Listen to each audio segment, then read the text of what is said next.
The following program is a special presentation of the Big Ten Network, produced in association with the University of Wisconsin. Okay, here's the list. Collegiate champion, gold medal Olympian, all-star professional, and now NCAA champion coach at his alma mater. His career makes you believe in miracles, and we'll meet him next.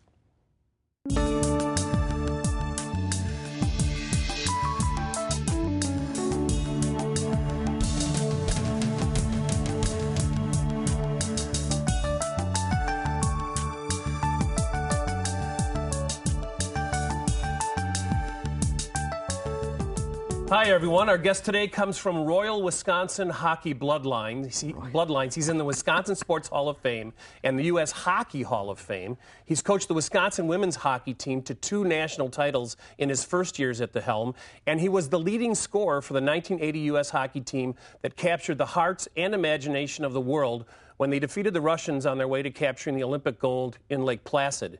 It's always a great day to talk hockey, especially with Mark Johnson. Hey, Mark. Top of them. Thanks for coming, man. Good to be here. Good to have you. Royal? I'm not sure yeah, I've heard that word before. Oh, no. Absolutely. Let's start with your current gig, okay? Coaching women's hockey. You've done for women's hockey at the university what your dad did for men's hockey. You put it on the map. Yeah. Were you prepared to coach women?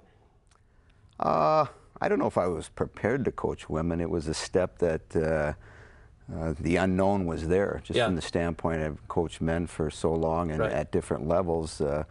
But I made a few phone calls to different coaches that I certainly respect and had been coaching women for a number of years, and all I heard back from them was positive feedback and how enjoyable it was. And so from that standpoint, it was like, do you want to take this step? And my only concern was, if you take this step and there's an opportunity maybe somewhere down the road, can you get back into the men's side? Mm-hmm. And that was certainly a concern, but was I ready?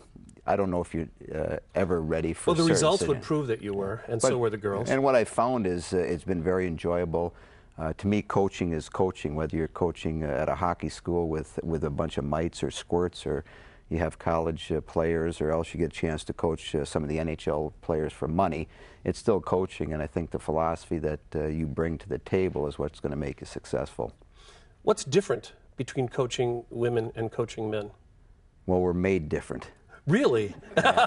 If you don't believe it, just come on the ice. But there's certain things within women that they're emotionally wired different than guys are. So your communication skills when you're dealing with a group of college men or you're dealing with college women are going to be different. So an example would be if you're going to run a drill at practice and you have a whiteboard with a rink on it and you diagram the drill and you've got a men in front of you. You diagram the drill, blow the whistle, let's go do it. Now with women, you put the same drill up there, but now I need to explain why we're going to do it. Oh, okay, sure. And so, and that's good. It's made me a better coach just because of your communication skill. I still have to work on that because I'm dealing with women. But how are they better than men in terms of coaching them? They listen better. That's what I've heard from a lot of coaches. My first practice, you blow the whistle, and usually guys will filter in. Right. Women, I turn around, they're right there, ready to listen. And so they pay attention, they want to learn, they're like sponges. Are they smarter than men? Are they smarter? I wouldn't say they're smarter from the sense that intellectually, but I think the way we're dealing with athletes at the college ranks right now, they're here for the right reasons. The majority are. They're well, here it's a non-income sport rather than an income sport. There's no professional sports for them to tap into. They're not thinking about going to the NHL and those things, and so they're here for the right reasons. I'm not saying the men aren't, but certainly your incoming freshmen, whether it's basketball, football, or hockey, they're hoping to play and get paid one day to play their sport. Where on the women's side, you're not going to see that. It had to be a little bit of a revelation for you coaching what is essentially a non-income sport. I personally love non-income sports. I like attending, football, basketball, hockey games that are on the campus of Wisconsin income sports. But there's a beauty to non-income sports as it relates to the student experience in the community that's pretty amazing. Did you find that? Do you find that to be true yourself, or is that just, am I romancing something that isn't romantic? No, you can romance it or whatever, but the true essence is that you're playing the sport for the love of it. Right. And whether there's 50 people at the at the rink you're playing in, or whether there's 5,000. The essence is you're playing because you enjoy it, and that's usually what happens when kids first start a sport. They'll engage in it, and all of a sudden they find a love and a passion for it, and that's what carries them on through. So the non-income sports, those kids are really doing it because they enjoy getting up, they enjoy putting their skates on, and they enjoy going and playing in competition. What have you learned from... But they also, at the same time, you know, when there's a big crowd there, yeah, you know, they get goose pimples, and, and they engage in that, and they enjoy that part of the experience. We've certainly had an opportunity here the last couple of years to have some big crowds. The crowds are good at the Colson. And the players enjoy that. But they're doing it because they love to play the sport. What have you learned from the female athletes that you didn't know as an accomplished male athlete?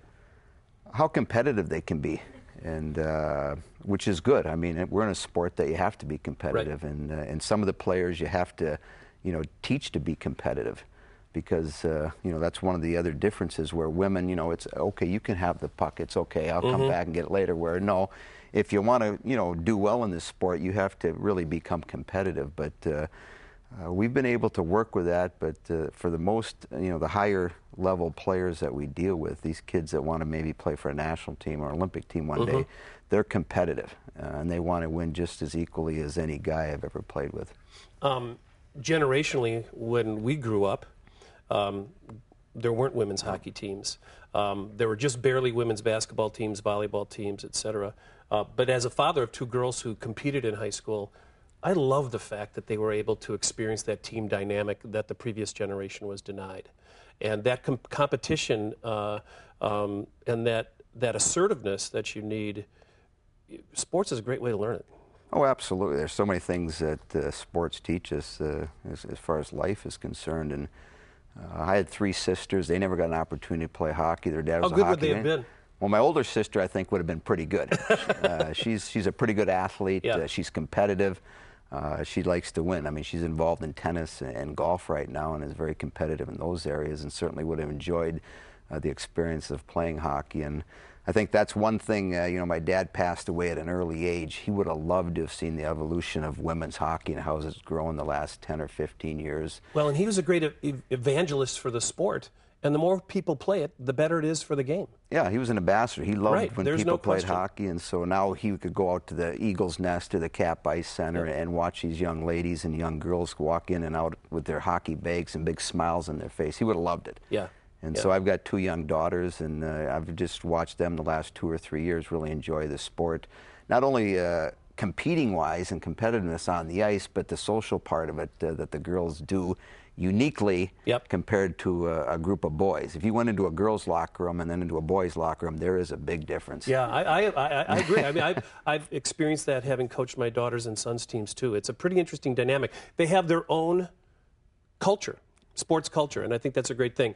Now, you may be tired of it, but when we come back, I'd like to ask Mark about Lake Placid and the 1980 Olympics. It's very boring to him, but it was just voted one of the greatest sports event in American history, so we might as well chat about it a little bit. Be right back.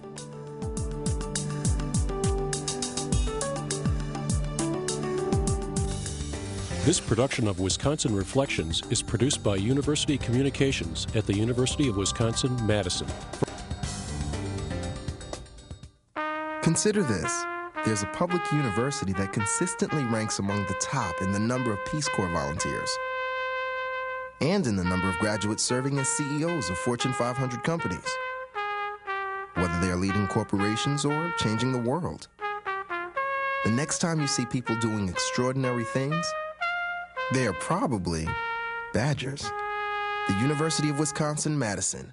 Forward thinking. 5 seconds to the gold medal. 4 to the gold medal. This impossible dream comes true.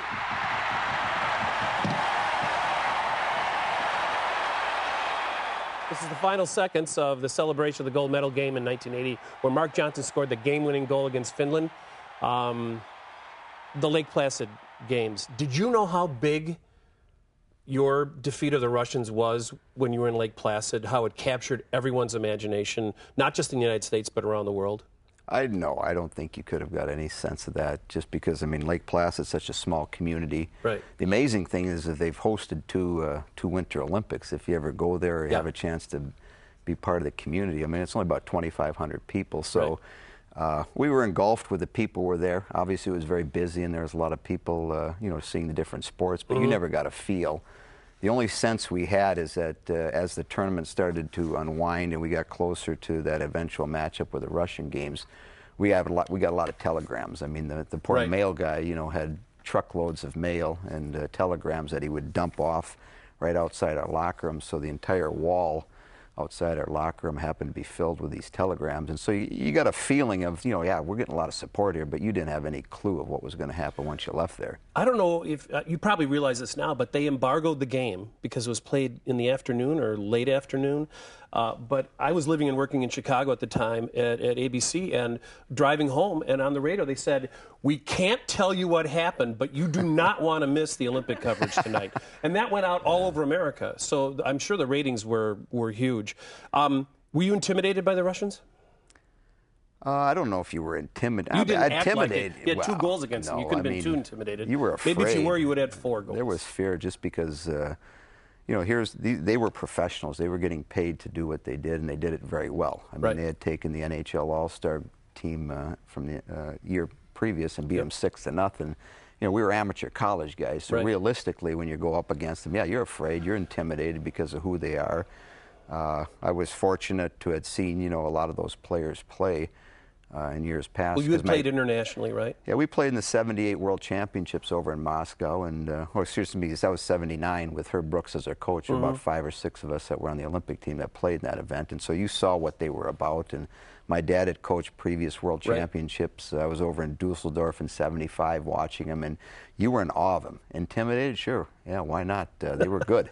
Have you talked to any of the Russian players since, either ones that might have played in the NHL or you'd run into in international games? Have you talked with them? Do you have any relationships with any of those guys?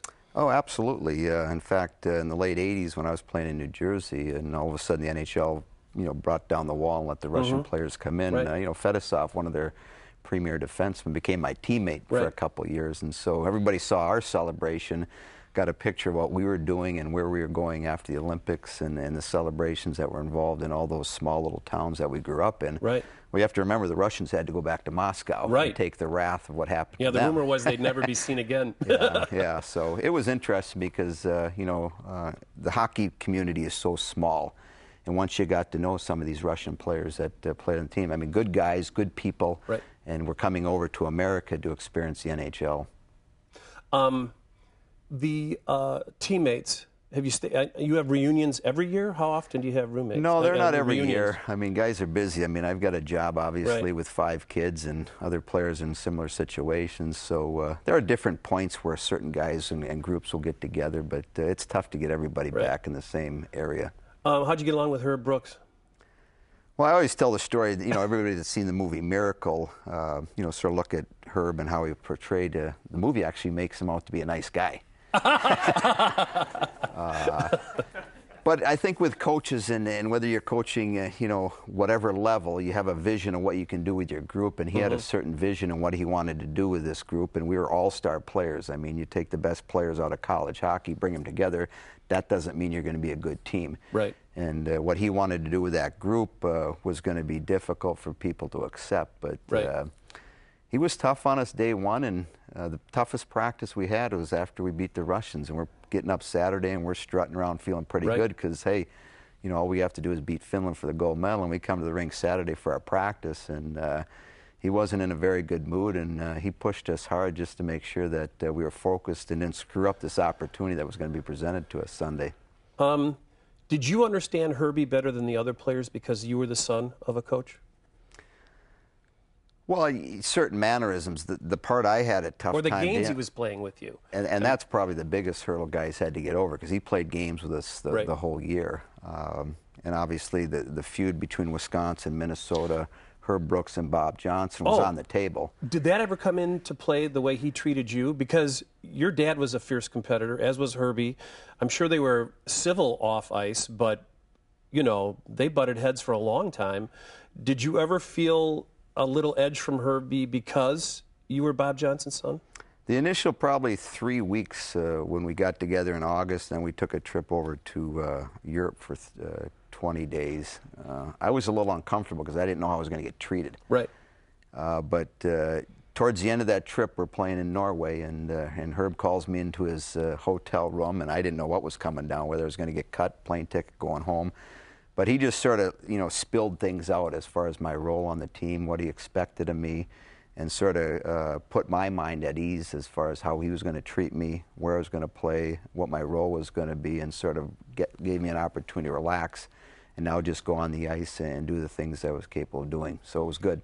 The goal at the end of the first period against the Russians, they pulled the goalie because of your goal. Is that when you believed you might be able to beat them? No, I don't think anybody got comfortable until, there was about 8 or 10 seconds to go in the game. Yeah. Just because... I wasn't comfortable until there was 1 second left in the game. And if you knew the players and their team, you never got comfortable. Great. We'll be right back talking with Mark Johnson. Stay with us.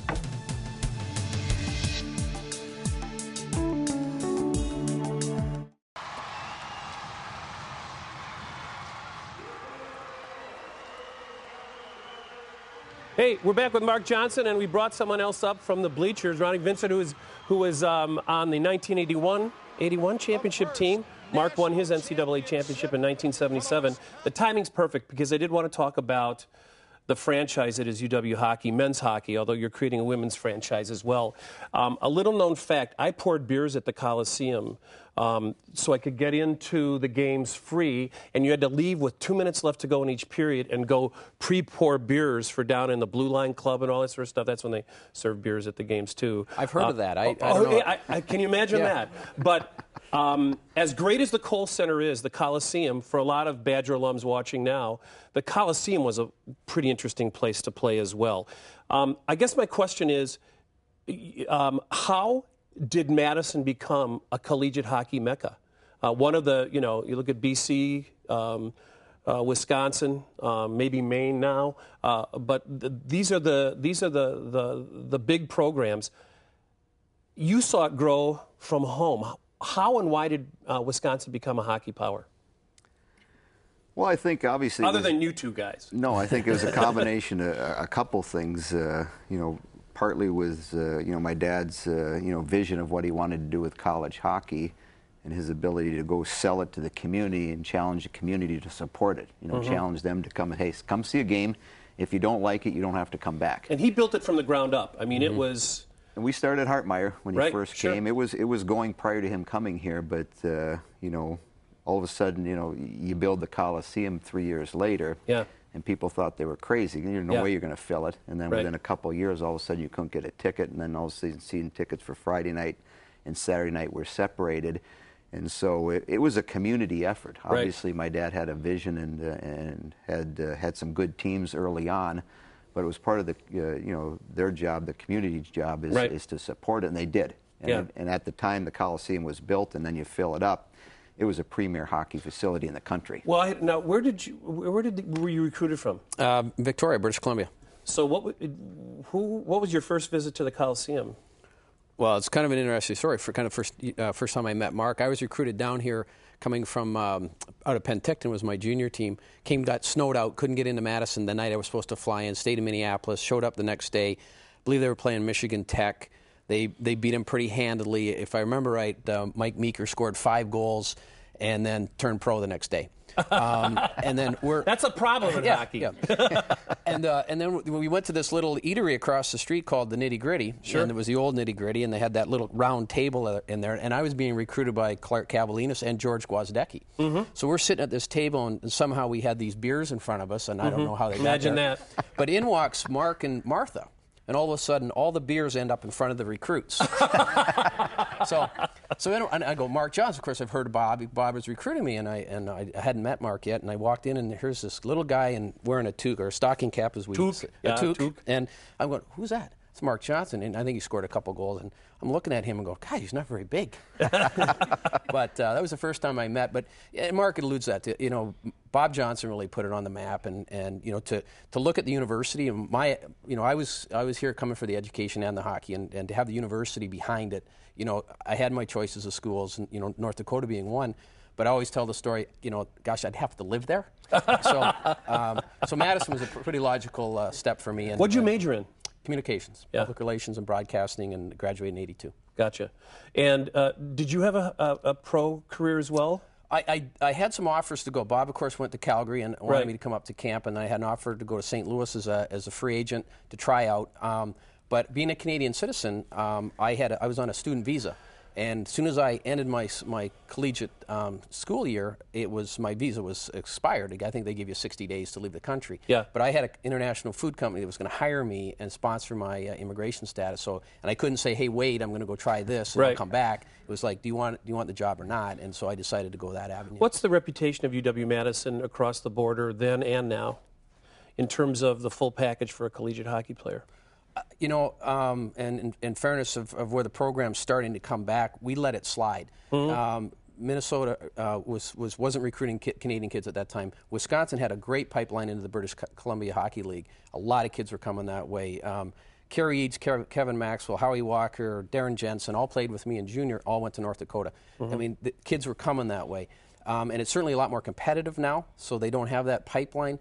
But we need to kind of get back there. I think there needs to be a little more balance on the Canadian U.S. kids. But, you know, how would you characterize the quality of the U.S. kids compared to when Mark was coming up? Because you were the rarity, really. Well, I think, I mean, you know, since USA Hockey started the developmental program, you know, several years ago, I mean, you look now in the NHL, and you look at, you know, draft picks and draft choices. You look at, you know, what's happened here in Madison. You've seen Ryan Suter. You've seen Phil Kessel. You've seen kids come out of our community, come out of our state. You look at Joey Pawlowski right now, what he's doing in San Jose.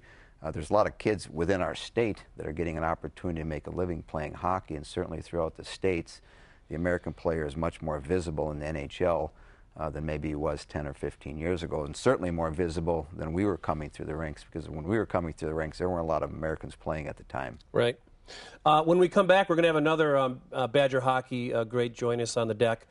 Stay with us, please. Starting to feel like a penalty box in here. Need Fabian in between. We'll be right back. Hey, it's the hockey hour here on Wisconsin Reflections. Joining us on deck now, the head coach of the University of Wisconsin Badger hockey team, men's team, Mike Eaves. Mike, thanks for joining us. My pleasure. First question, how good a player was Mark Johnson? Ooh. Well, let me put it this way. He played 125 games and had 125 goals. That's not bad. As a college player here at Wisconsin, I think that that says a lot. Right now in the record books, I hold the most points. That's after a 4-year career. Do you remind him of that often? Oh, no, because I know Mark only played 3 years, and he's only about 2 points behind. So he probably would have that record. But Mark was a very gifted collegiate player and went on to have a really fine pro career. And we played with some really good players and had some good teams, and that's the thing we talk about the most. How good was Eaves? Mike, you know, if you're looking for an all-around player to maybe start a draft with and pick your first player, you know, Mike's the guy you're going to pick because he did so many things well. I mean, he was a captain for 3 years at Wisconsin. His leadership skills, not only on the ice but off the ice, were so crucial in the success we had in the 2 years that I played with Mike. So, you know, if you're looking to start a franchise, he's the player you're going to pick number one. How do you two get along now that you're coaching the two hockey programs? You know, there were rumors about who was going to end up being the men's coach and all sorts of stuff. It was a nice little soap opera. How you two guys get along, and do you compare notes? You're talking like brothers out here during the breaks, but what's the dynamic between the two of you? Because it's not always a great dynamic between men's and women's sports and the associated coaches. How would you characterize it? Well, I'll jump in. I just think that it's been really, really good. The healthy fact that we actually lean on each other and talk about different, what do you do in this situation? What have you done in this situation? And like Mark said earlier, whether you're working with mites or pro athletes, it's all about hockey and dealing with people. And so we have compared notes, and right now, even our wives and Mark and I get together almost weekly now during the course of the winter and get together and play some doubles. So it's a good time. Tennis. I thought you were going to say hockey. No. I'd still pay to watch that. No, we've matured. We get off the rink, but and that's been real healthy. We talk about the things that are going on a weekly basis, so it's been really healthy. And Mark has been very gracious at the national tournament when they accepted at our convention. You know, he makes a point of talking about. We want to thank the men's program because you know we do share ice times at certain venues, and in a lot of places that doesn't happen. And I think, in a general sense, the whole athletic department here at Wisconsin has something special in that our coaches get along where a lot of schools they don't. We can lean on each other. Yeah, I wasn't making that up. No. There's friction internally at a lot of places. Especially when you talk about men and women's sports, that's certainly a thing. Well, because it's men, a thing that resources too. It's territory. You're coming into yeah. somebody's territory that may have been established and whatnot. So, but again, it comes down to working relationships and people getting along. And we're in the same profession, and we certainly can be helpful to one another. As Mike mentioned, within the department, if you're trying to maybe improve your recruiting base as well, go find a coach that's been successful at that, and establish a program. And whether it's Brett or whether it's Bo, I mean, you can knock on the door, walk in, and they'll sit and talk with you, which I think is very healthy. Yeah. Actually, there was wisdom in making you the women's coach, Richter making you the women's coach, because with a fledgling women's program, I could see someone going, hey, we got to get the women off the ice. Okay, fine, go talk to their coach. Oh, who's their coach? Mark Johnson. They're fine. They can stay out there as long as they like. I have a question for you. Having been around kids' sports, my kids played basketball, volleyball, soccer, football. I frankly decry this era of specialization for high school sports athletes, and hockey was one of the sports that led the way. I know for a fact you were a crackerjack baseball player in high school. Mike, I don't know if you played sports other than hockey in Ontario, but now from the age of 6 years old on, you specialize. Hockey players are hockey players 12 months a year when they're 8 years old. Is that a good or bad thing? Wow. I don't know if it's good or bad. I'll just lean back and let you answer that now. And notice Eves let you answer first. Yeah. I mean, my personal opinion is it's bad just because I think it's healthy if you go away from the sport that you may want to specialize in for a period of time, because I think it helps you get away. It helps create, hunger when you come back to it. It works other muscle groups. And small point, but I think Mike can concur to this. Usually the kids that are successful or get up to the top of the pyramid, it's a small group that gets up there. But if you look at them and their makeup, they're generally, the first thing you say is a good athlete. Right. And he can do multiple sports. Well, why is that? Well, if I want to become, good at a shot, and I play golf, it intersides with, baseball's shooting a puck, not bad for hand-eye baseball, either. Everything, become a good athlete. And as you get older, find maybe the sport that you have passion and that you really love, and then maybe go after it. But everything's about, if Joey's doing this or if Jill's doing this, I better do it. So we see kids nowadays, they play more hockey in the summer than they do in the winter. Okay, we're going to make Mike Eves answer that question when we come back from a break. The one he didn't want to answer and deferred to Mark on. We'll be right back.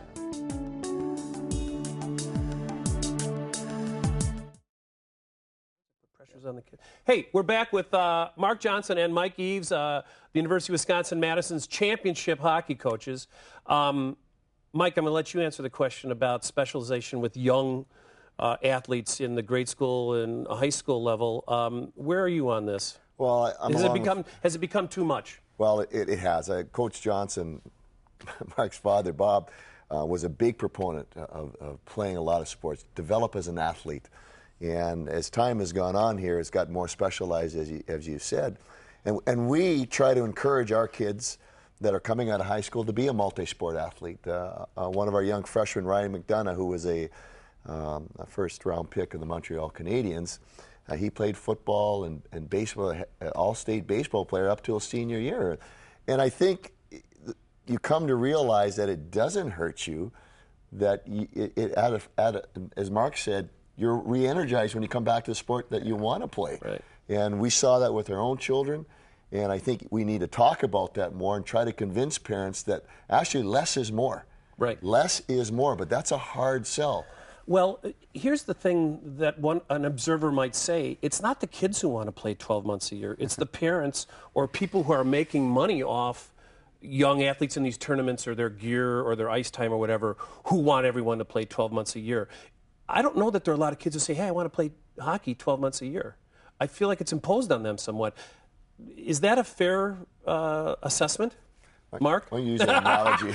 Well, it's become an expensive sport. Hockey has, right. And so people are investing, obviously time, energy, but money right. into it, and so they're trying to get something back. And, right. and what you see nowadays more, in the last 5, maybe 8, 10 years, is parents hovering.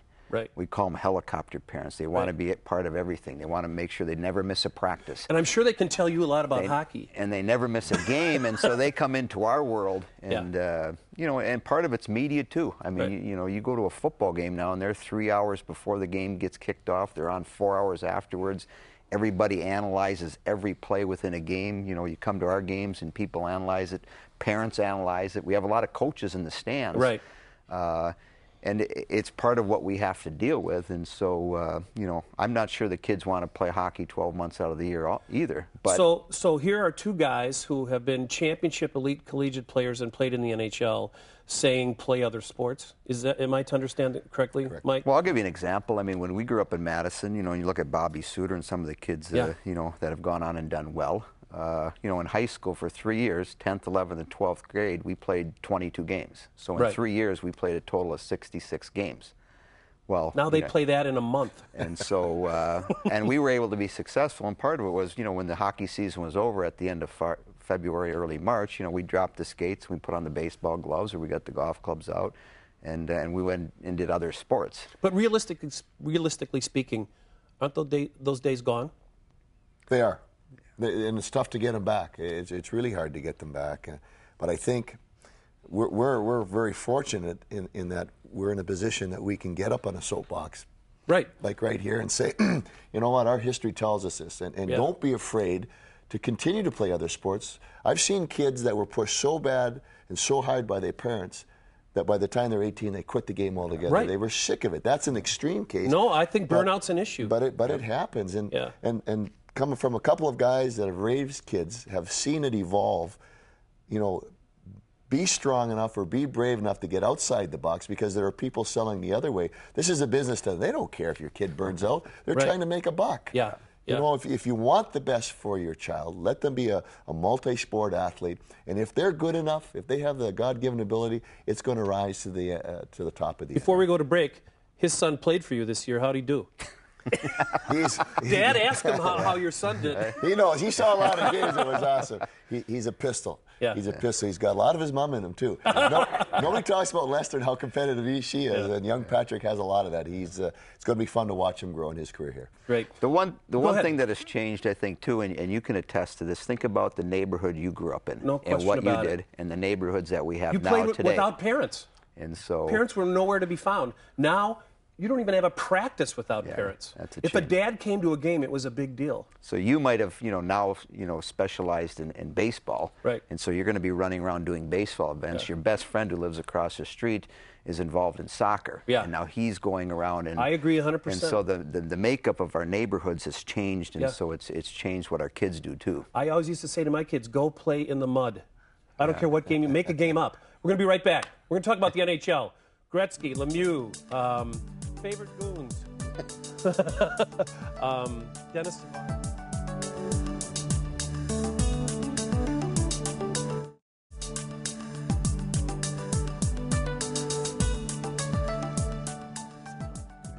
Hey, we're back. Okay, we're going to play 3-minute short attention span NHL hockey round for all the hockey buffs out there with two seasoned NHL pros, aside from being great college hockey coaches. Wayne Gretzky, what was it like playing with him? I mean, against him? Sorry, neither of you played with him, right? Did either of you? No. No. Just against him. That was worse. I would have loved to have played with him. You would have had more points. We had some long nights. Why was he so good? His anticipation. He knew where the puck was going. If you had it prior to you, So he was kind of a freak that way? He was. I mean, he wasn't the strongest guy. He wasn't the biggest guy. He wasn't the fastest guy. He didn't have the hardest shot, but he was the best player just because he understood how to play and he knew what was going to happen before it actually happened.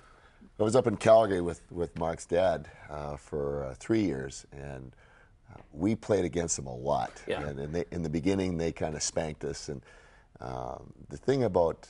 Did you ever knock Gretzky down? Oh, I'm sure we bumped shoulders. See, that alone is something to brag about. But when Mark said his ability to think the game, the skills that he had with the puck were phenomenal. Like when you were on the ice with him, you almost had this thought, something's going to happen here.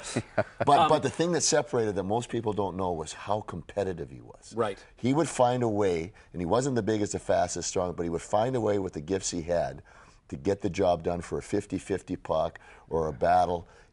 He was amazing in that way, and that competitiveness. There were guys that were as talented as him or more in the National Hockey League, but the combination of the three, his thought process, his skill, and his competitiveness, made him the great one. He would embarrass you, too. We're playing Edmonton one night, and they beat us. I don't know what the score was, but we ended up in Vancouver the next night, and we got a video session for pregame meal, and Coach pulls it out, and I happened to be on for the first goal against, and Wayne scored it, and it's embarrassing. Yeah. Okay, here's my question. Were players. you afraid of any hockey player in the NHL? Any of the goons? I was. You were a scorer, yeah. weren't you? You're small, quick scorer. You were something of a scorer. You guys, neither of you were legendary fighters. Were there guys where it's like, I'd rather not be on the ice when he's there? There were. I mean, the game has changed a little bit Probert from that time. When we first broke in, and there was a fight, nobody went to their benches. Everybody grabbed onto everybody. Do you miss that? So, do I miss it? Yeah. No. I do. I don't mind the occasional fight, but I remember, Peter McNabb, Dave's brother, going into the crowd in Madison Square Garden, Mike Milbury hitting somebody with a shoe in the crowd. There were some crazy things going on. So my rookie year, you're going into Philadelphia opening night of the NHL season, and the Broad Street Bullies. Right. It was intimidating. It was tough. Dave Schultz. Celeste. I mean, you had some tough people. So. But hockey guys will say that the regular population's reaction, and obviously there's not, fighting in college hockey is now completely verboten, but that fighting's part of the game. Anyhow, and we're gonna get Mike's answer to that when we come back. Hold on. Hi, we're back in Madison, Wisconsin, with a couple of Wisconsin hockey greats, Mark Johnson, Mike Eaves, and we've got some questions from the audience. Hi, what's your name? Stand up. My name is Bob. Hey, Bob. I'd like to ask Mark, did he often wish he'd played in the 1976 Olympic team when your dad was coaching, when you were a senior in high school? It would have been fun. It would have been certainly a wonderful experience. I was part of that group for about almost a month, and then my dad cut me. I still regret that. But, with the pressure that coaches have to deal with at that level and on that platform, it was probably the best thing for both of us. Hi, you have a question.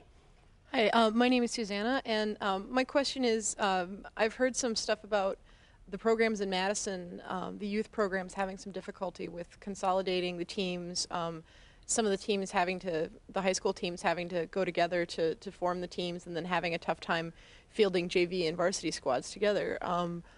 Have you seen this in other areas, and what can you do to just improve the situation for people who want to move up the ranks? I sort of relate it to what's happened in the state of Minnesota and Minneapolis. 15 or 20 years ago, the inner city of Minneapolis is where the strong high school teams were. As the outlying communities started to grow, your Eden Prairies, your Woodbury's, and those areas, all of a sudden the young families moved out there, and that's where the young hockey players started to evolve. They built rinks. Madison's no different. You look at what's going on in Verona, McFarland, Oregon, Wanakee, Middleton, and those areas. So the younger families have moved out there, and what's happened is all of a sudden, the West, the East, La Follette, you don't have as many hockey players, and so we've had the consolidation. And you look at Middleton, you look at Verona, and those areas, and their numbers have gone up. So it's just the evolution of a city. You guys, how hard do you sell Wisconsin's academic reputation when you're recruiting? Sells itself, really. I mean, when you can, especially when we have so many strong programs, you can tell a young recruit coming in, what do you want to major in as a freshman? Well, I'm not sure. That's no problem. You can change your major, 15 times and still be in the top 10 programs in the country. Right. That's a phenomenal thing to be able to put on the table for a young recruit. So if they're serious about their academics, it's for a public university, it's a tough to match. Well, and how often do you talk about the life after hockey component of the college experience? Because you're competing against juniors and the minor leagues of pro hockey. It's not just a natural for a kid to want to play collegiate hockey. Go ahead, Mark. No, I think especially on the women's side, I mean, you're going to use your degree. I mean, I went on and played 13 years of pro hockey, came back, got my degree, and now I'm using it. And I did use it to get a job in the college ranks. But, some kids, especially on the men's side, they always think they're going to play for money. Well, eventually that's going to end. Right. You're going to retire. And if you have a degree, I think at some point in your lifetime, it's going to be a helpful tool. We'll be right back. Stay with us. For more information about the show or to be in the audience for future tapings, go to www.wisconsinreflections.wisc.edu. Hey, we're back in Madison, Wisconsin with two of the most famous kinesiology majors in Wisconsin history, Mark Johnson, Mike Eves. We got a couple more questions from the audience. Hi, what's your name? Barbara. Barbara, what's your question? I was wondering, were you involved or are you going to be involved in the new athletic mentoring program for the new freshman athletes coming in? Is that something that you're going to be dealing with in the hockey programs? Well, I think one of the things we try to do, and I know Mike does it within his program, everybody within the athletic department or people that work at the Fetzer Center is try to give somebody a mentor. And so it's a great tool to have, because obviously as a young freshman coming in there, especially from some of the areas that we recruit these kids, they have no idea what a big campus is like. And so if you can get somebody in front of them, either on a weekly basis or a bi-weekly basis, and just help them ease themselves into college, because we throw a lot of things at them. So whether we are directly involved or indirectly involved, it's a big part of our program within our athletic department, because it makes that transition from these kids coming out of high school or junior hockey into the college atmosphere that much easier. Another question. Hi. Coach, I was wondering if you could explain, as women's hockey has grown, what do you attribute all the national championships up to this point coming from the West between Minnesota, Duluth, and, of course, the Badgers? Well, Mike can talk about the men's side WCHA. I think our league really prepares our teams. So when we get into quarterfinal games in the NCAA or we get into the Frozen Four, we're equipped. I mean, if you look at our playoff runs the last 3 years and who we've had to play and who we've had to beat to get in those positions, and then you get into a national championship game, you're seasoned already. And so this year, we ended up losing in the championship game, but we also played Minnesota 6 times. We played Duluth 6 times. We played New Hampshire twice. We played Harvard once. That's 16 games against the top 3 teams in the country. And so if you get yourself in a position where it's a championship game, you're ready to play in that. Before we say goodbye, you guys are both senior level leaders in college hockey. What's the next play for college hockey? Where does it go next to improve, to take it to more people, to generate more revenues, which is the constant banging drum for college sports? What's the next big step for collegiate hockey, men's and women's?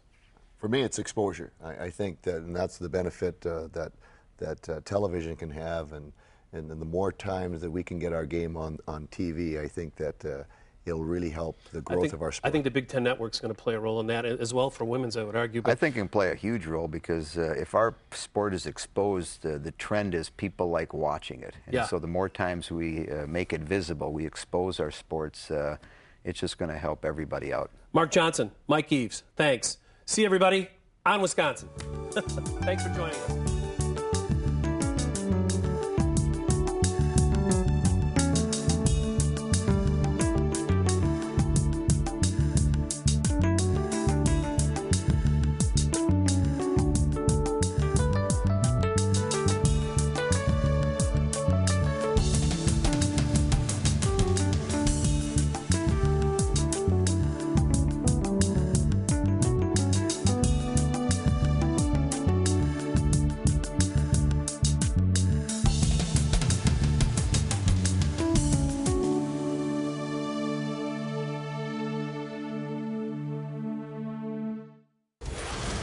The preceding program was produced by the University of Wisconsin in association with the Big Ten Network.